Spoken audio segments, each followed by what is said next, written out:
Amato 150,000 any come atakuloru. Eddie Jones.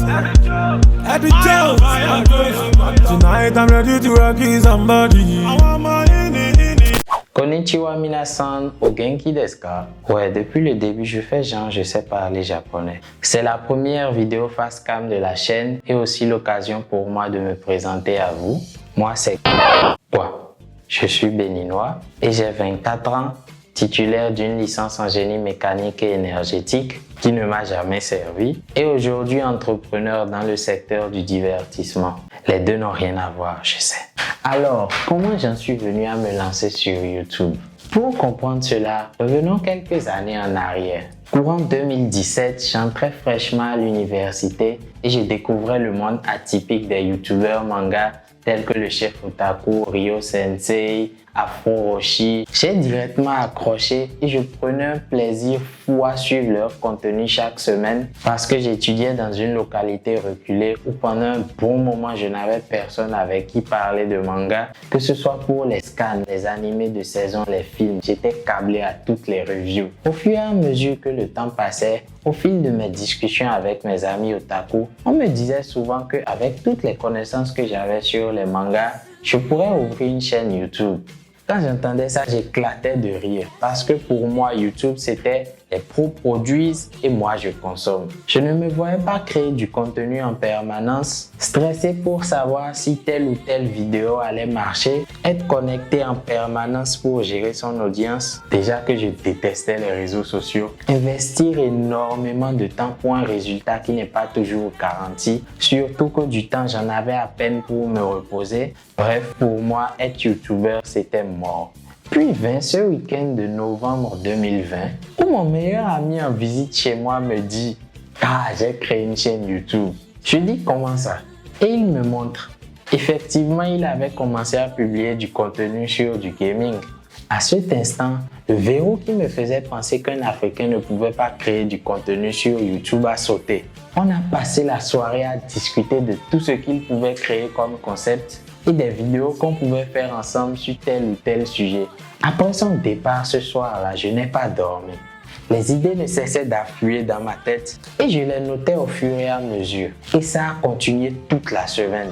Du coup, je me suis rendu compte que j'avais énormément de choses enfouies en moi que je n'avais jamais eu l'occasion d'exprimer. C'est de là que j'ai commencé à me dire que être youtubeur, ce n'était pas si mal et que ça pourrait être sympa d'essayer. J'ai donc sérieusement commencé à travailler sur le sujet. Au départ, c'était une simple envie. Puis ça a commencé à devenir une frustration, au point où je n'arrivais plus à me poser devant un anime ou un jeu vidéo. Chaque minute perdue me rappelant que j'avais une chaîne à créer. Ça a pris du temps, beaucoup. Et enfin, il y a quelques semaines, le jour de mon anniversaire, je postais ma première vidéo sur YouTube. Un peu comme un cadeau à moi-même. Alors si on récapitule, entre le moment où j'ai eu l'idée de créer la chaîne et le moment où j'ai posté la première vidéo, il s'est écoulé plus de 2 ans.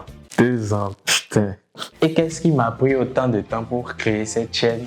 La flemme, c'est ça qui va me tuer. Et il y a aussi le fait qu'en temps, j'ai créé ma petite entreprise qui me siphonne mon temps. Et juste au moment où j'étais prêt pour lancer la chaîne, Facebook décide de retardant ainsi le lancement de la chaîne de près de 6 mois. Tous les détails de cette histoire dans le lien en description. Mais malgré tout, aujourd'hui, c'est chose faite et je suis content.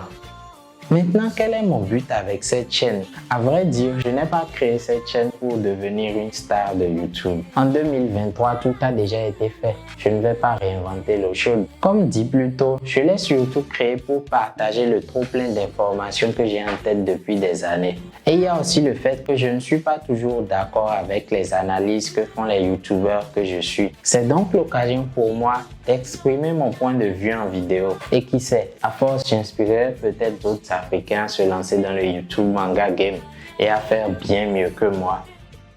Bon, Fini les présentations, on passe maintenant à vos réactions suite aux premières vidéos. Déjà, merci pour l'accueil. Malgré les sujets clivants par lesquels j'ai commencé la chaîne, ce qui était fait à dessein, vous avez tout de suite accroché. Merci pour les commentaires bienveillants, les messages d'encouragement. Big up à ceux qui se sont abonnés à une chaîne qui a 0 audience. Vous ne serez pas déçus de m'avoir fait confiance. Le reste, abonnez-vous. Allez, faites pas les difficiles. Avec un peu de chance, on sera 1000 sur la chaîne avant la fin de l'année. Je croise les doigts. Maintenant, soyons un peu salés. Par rapport aux chibis de la chaîne, pour lesquels certains m'ont cassé les couilles, j'aimerais d'abord vous laisser lire cette réponse que j'ai donnée à l'un d'entre eux dans les commentaires de la première vidéo. Est-ce que mon chibi est inspiré de trash? Absolument. Est-ce que je compte le changer? Non. Pourquoi ai-je choisi ce design, sachant pertinemment qu'on allait me traiter de plagieur? Ça, c'est une question plus intéressante, mais je garde la réponse pour moi. En ce qui concerne Manga Trash, si mon contenu est du copier-coller du leur, alors ça signifie que 80% du YouTube Game plagie, parce que personne n'invente rien, encore moins le YouTube francophone. C'est toujours des concepts existants qu'on imite et qu'on personnalise à notre sauce. Apprenez à différencier le fond de la forme. Même avec le meilleur concept du monde, le meilleur avatar, le meilleur matos, la meilleure formation, si ton contenu ne vient pas du cœur, ça se ressentira. Et si tu n'as pas le talent pour écrire des vidéos intéressantes, le public ne suivra pas et tu finiras par abandonner toi-même. De toute façon, celui qui crée sa chaîne juste pour l'argent ou le buzz et qui base son contenu sur celui des autres ne peut pas faire long feu. Il n'y a que le temps qui peut nous donner raison. Alors...